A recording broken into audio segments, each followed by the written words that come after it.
ശബരിമല സ്വർണ്ണക്കൊള്ളയുമായി ബന്ധപ്പെട്ട് ഗുരുതരമായ സംശയം പങ്കുവച്ച് ഹൈക്കോടതി. സ്വർണ്ണപ്പാളികൾ മാറ്റി ചെമ്പുപാളികൾ സ്ഥാപിച്ചു എന്ന സംശയമാണ് കോടതി പ്രകടിപ്പിക്കുന്നത്. VSSCയിൽ നടത്തിയ പരിശോധനയിലെ കണ്ടെത്തലുകൾ ഗുരുതരമെന്നും കോടതി പറയുന്നു. അത് ആസൂത്രിത നീക്കമാണ് എന്നും കോടതിയുടെ ഭാഗത്തുനിന്ന് പരാമർശമുണ്ടായി. ആജ്ഞ രവീന്ദ്രൻ വിവരങ്ങളുമായി. ആജ്ഞ, ഈ സ്വർണ്ണക്കൊള്ള കേസ് അന്വേഷണത്തിലെ ഏറ്റവും നിർണായകമായ ഒരു പോയിന്റാണ് ഇത് എന്ന് വേണമെങ്കിൽ പറയാം. ഈ ശാസ്ത്രീയ പരിശോധനാ ഫലങ്ങൾ ഈ അന്വേഷണത്തിൽ ഏറ്റവും നിർണായകമാവില്ലേ? തീർച്ചയായിട്ടും ശ്രീജ, ഇതുമായി ബന്ധപ്പെട്ട കൂടുതൽ അന്വേഷണം വേണമെന്ന് തന്നെയാണ് കോടതി പറഞ്ഞിരിക്കുന്നത്. ഇതുവരെ എടുത്തിട്ടുള്ളത് 202 പേരുടെ മൊഴിയാണ്. അതല്ല, കൂടുതൽ ആളുകളെ ചോദ്യം ചെയ്യണം, കൂടുതൽ ആളുകളുടെ മൊഴിയെടുക്കണം, കൂടുതൽ ആളുകളുടെ അറസ്റ്റ് രേഖപ്പെടുത്തേണ്ടി വരും തുടങ്ങിയ കാര്യങ്ങളാണ് പ്രത്യേകിച്ചും ശാസ്ത്രീയ പരിശോധനാ റിപ്പോർട്ടുമായി ബന്ധപ്പെട്ട് കോടതി ഇന്ന് നിരീക്ഷിച്ചത്. ശേഷം കോടതി വ്യക്തമാക്കിയത് അങ്ങനെയാണ്. VSSC നൽകിയിരിക്കുന്ന ശാസ്ത്രീയ പരിശോധനാ റിപ്പോർട്ടിന്റെ അടിസ്ഥാനത്തിൽ സ്വർണ്ണപ്പാളി മാറ്റിയെന്നുള്ള ഗുരുതരമായ സംശയമാണ് കോടതി മുന്നോട്ട് വെച്ചിരിക്കുന്നത്. ഇത് ഗുരുതരമായ കുറ്റമാണെന്നും കോടതി ചൂണ്ടിക്കാട്ടുന്നു. ഇത്ര വലിയ ഒരു ആരോപണമാണ് ഇത്ര വലിയൊരു സംശയമാണ് കോടതി ഉന്നയിച്ചിരിക്കുന്നത്. ഈ VSSCയുടെ പരിശോധനാ ഫലവും അനുസരിച്ചിട്ട്, അതായത് ആ ഉത്തരവിൽ തന്നെ കൃത്യമായി പറഞ്ഞിട്ടുണ്ട്, നിക്കൽ, മെർക്കുറി തുടങ്ങിയവയുടെ വേരിയേഷനാണ് ഇതുമായി ബന്ധപ്പെട്ടുള്ള പരിശോധനാ ഫലവുമായി ബന്ധപ്പെട്ട് വന്നിരിക്കുന്നത്. അതുകൊണ്ട് തന്നെ VSSCയിലെ ഉദ്യോഗസ്ഥരുടെ, ശാസ്ത്രജ്ഞന്മാരുടെ മൊഴിയെടുക്കണം എന്ന് കോടതി സൂചിപ്പിക്കുന്നുണ്ട്. ഏത് സാഹചര്യത്തിലാണ് സ്വർണ്ണപ്പാളി മാറ്റിയിട്ടുണ്ടാവുക എന്നുള്ള കാര്യത്തിൽ കൂടുതൽ വ്യക്തത വേണം. അതുമായി ബന്ധപ്പെട്ട നാളെ തന്നെ SIT ഉദ്യോഗസ്ഥർ വീണ്ടും ശബരിമലയിലേക്ക് എത്തുന്ന സാഹചര്യമാണ് ഉള്ളത്. എന്തായാലും അന്വേഷണ പുരോഗതി റിപ്പോർട്ടും അതുപോലെ ശാസ്ത്രീയ പരിശോധനാ റിപ്പോർട്ടുമാണ് ഇന്ന് SIT കോടതിയിൽ ഹാജരാക്കിയിട്ടുള്ളത്. അന്വേഷണ പുരോഗതി റിപ്പോർട്ട് 2 ആഴ്ച കൂടുമ്പോൾ അന്വേഷണ പുരോഗതി റിപ്പോർട്ട് സമർപ്പിക്കുന്ന സാഹചര്യത്തിൽ 5ാമത്തെ തവണയാണ് അന്വേഷണ പുരോഗതി റിപ്പോർട്ട് സമർപ്പിക്കുന്നത്. ഇനിയും 4 ആഴ്ച കൂടി സമയമാണ് കോടതി അനുവദിച്ചിരിക്കുന്നത്. ഈ ഒരു സമയത്തിനുള്ളിൽ അന്വേഷണം പൂർത്തിയാക്കുമോ എന്നുള്ള കാര്യത്തിൽ ആശങ്ക രേഖപ്പെടുത്തിയിട്ടുമുണ്ട് കോടതി. അതേസമയം തന്നെ ഈ VSSCയുടെ റിപ്പോർട്ടിന്റെ, ശാസ്ത്രീയ പരിശോധനാ റിപ്പോർട്ടിന്റെ അടിസ്ഥാനത്തിലാണ് ഇപ്പോൾ ഇന്ന് ADGP H. വെങ്കടേഷ് കോടതിയിൽ ഇതുമായി ബന്ധപ്പെട്ടുള്ള രേഖകൾ ഹാജരാക്കിയിട്ടുള്ളത്.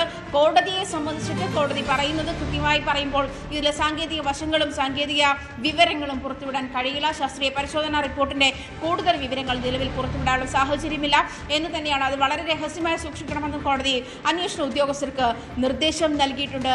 Justice A. രാജാ വിജയരാഘവൻ അധ്യക്ഷനായ ബെഞ്ചാണ്, ദേവസ്വം ബെഞ്ചാണ് ഇന്ത്യതാണ് ഉത്തരവ്. എന്തായാലും ഈ ശ്രീജ സൂചിപ്പിച്ചതുപോലെ തന്നെ ശാസ്ത്രീയ പരിശോധനാ റിപ്പോർട്ട് കൂടി പുറത്തു വന്നപ്പോൾ ഗുരുതരമായ ഇടപെടലുകളാണ്, ഗുരുതരമായ കൊള്ളയാണ് ശബരിമലയിൽ നടന്നിട്ടുള്ളത് എന്നുള്ള കാര്യമാണ് വ്യക്തമാക്കുന്നത്. അതിലേക്ക് തന്നെ വിരൽ ചൂണ്ടുന്നതാണ് ശാസ്ത്രീയ പരിശോധനാ റിപ്പോർട്ടും അന്വേഷണ പുരോഗതി റിപ്പോർട്ടും ഇന്ന് സമർപ്പിച്ച സാഹചര്യത്തിൽ അതിൽ കൂടുതൽ നിർദ്ദേശങ്ങൾ കോടതി നൽകിയിട്ടുണ്ട്. ഇതുമായി ബന്ധപ്പെട്ട ശാസ്ത്രീയ പരിശോധനാ റിപ്പോർട്ടുമായി ബന്ധപ്പെട്ട കൂടുതൽ അന്വേഷണങ്ങൾക്കായി SIT ഉദ്യോഗസ്ഥർ നാളെ തന്നെ ശബരിമലയിൽ എത്തുമെന്നാണ് മനസ്സിലാക്കാൻ കഴിയുന്നത്. എന്തായാലും വരും ദിവസങ്ങൾ കൂടുതൽ നിർണായകമായിരിക്കുമെന്ന് തന്നെയാണ് മനസ്സിലാക്കാൻ കഴിയുന്നത്. 22 അറസ്റ്റുകൾ, അതായത് 11 പേരുടെ 22 അറസ്റ്റുകളാണ് ഇപ്പോൾ ഇതുവരെ ഈ കോടതി ഇതുമായി ബന്ധപ്പെട്ട് SIT രേഖപ്പെടുത്തിയിരിക്കുന്നത്. കോടതിയിൽ ആ കാര്യവും വ്യക്തമാക്കിയിട്ടുണ്ട്. അതേസമയം തന്ത്രിയുടെ വീട്ടിൽ നിന്ന് വാജിവാഹനം കണ്ടെത്തിയതുമായ വിവരങ്ങളും കോടതിയിൽ അന്വേഷണ പുരോഗതി റിപ്പോർട്ട് സമർപ്പിക്കുന്ന സാഹചര്യത്തിൽ രേഖപ്പെടുത്തിയിട്ടുണ്ട്. എന്തായാലും ഇതുവരെയുള്ള അന്വേഷണം എത്രത്തോളം എത്തി എന്നുള്ളതും ഇനി ഏത് ദിശയിലേക്ക് പോകണമെന്നുള്ള കാര്യവുമായിരുന്നു ഇന്ന് കോടതി നിർദ്ദേശിച്ചിട്ടുള്ളത്. എന്തായാലും ഇതുമായി ബന്ധപ്പെട്ട് കൂടുതൽ വിവരങ്ങൾ, അതായത് ശാസ്ത്രീയ പരിശോധനാ റിപ്പോർട്ടുമായി ബന്ധപ്പെട്ട കൂടുതൽ വിവരങ്ങൾ പുറത്തുവിടാനുള്ള സാഹചര്യമില്ല. എന്നിരുന്നാലും VSSC ഉദ്യോഗസ്ഥരുമായി കൂടുതൽ ചർച്ച ചെയ്യേണ്ടി വരുന്ന സാഹചര്യമുണ്ട്. അവരുടെ ശാസ്ത്രജ്ഞന്മാരുടെ മൊഴിയെടുക്കണമെന്നാണ് കോടതി പറഞ്ഞിരിക്കുന്നത്. എന്തായാലും വളരെ നിർണായകമായ തെളിവുകളാണ് ഇതുമായി ബന്ധപ്പെട്ട് പുറത്തു വന്നിരിക്കുന്നത്.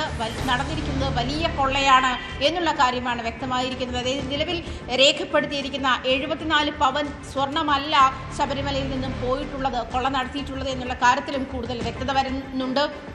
മാത്രമല്ല 98 ഉള്ള കണക്കനുസരിച്ചിട്ട് വിജയമല്യയുടെ UB ഗ്രൂപ്പ് നൽകിയിരിക്കുന്ന സ്വർണത്തിന്റെ കണക്കും പിന്നീടുള്ള കണക്കും തമ്മിലുള്ള വ്യത്യാസവും പിന്നീട് കൊണ്ടുവന്നിട്ടുള്ള ഉണ്ണികൃഷ്ണൻ പോറ്റി പിന്നീട് കൊണ്ടുവന്നിട്ടുള്ള സ്വർണ്ണപ്പാളിയും തമ്മിൽ താരതമ്യം ചെയ്തിട്ടാണ് ഈ ശാസ്ത്രീയ പരിശോധനാ റിപ്പോർട്ട് തയ്യാറാക്കിയിരിക്കുന്നത്.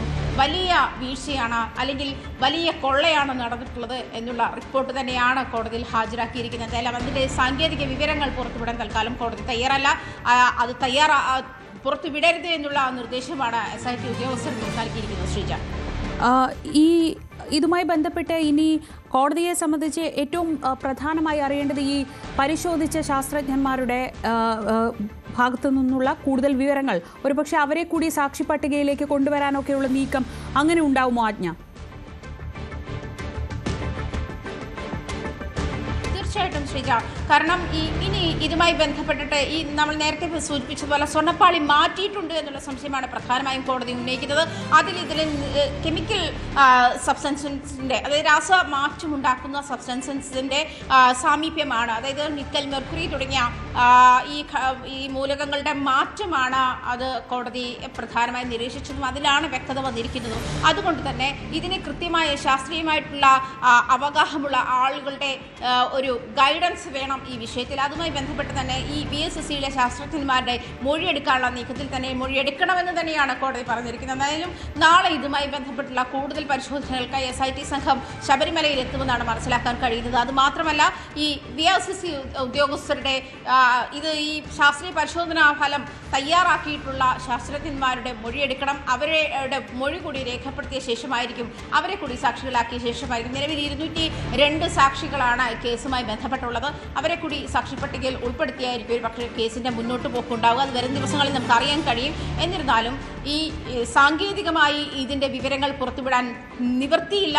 അതുകൊണ്ട് തന്നെ അത് ഗോപ്യമായി ഇരിക്കണമെന്ന് തന്നെയാണ് കോടതി പറഞ്ഞിരിക്കുന്ന ഒരു സാഹചര്യം.